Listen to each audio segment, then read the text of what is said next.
Exercise question number 1.10.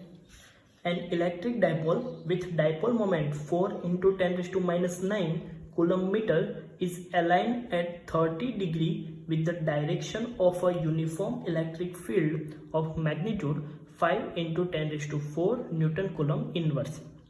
कोई uniform electric field जिसका magnitude दिया हुआ है, उस इलेक्ट्रिक फील्ड में कोई डाइपोल कि जिसकी dipole moment 4 into 10 raise to minus 9 coulomb metre है, वो 30 डिग्री के साथ रखा हुआ है। So question is calculate the magnitude of torque acting on the dipole. हमें डाइपोल के ऊपर कितना टॉर्क लग रहा होगा वो फाइंड करना है। P दिया हुआ है 4 into 10 raise to minus 9 coulomb metre, electric field का मैग्नीट्यूड है 5 into 10 raise to 4 newton coulomb inverse, and angle between electric dipole moment and electric field is 30 degree. So equation of torque is torque tau equal to PE sin theta.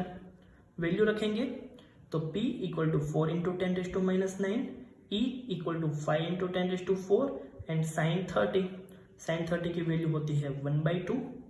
Solve करेंगे तो final answer मिल रहा है torque tau equal to 10 raised to minus 4 newton metre.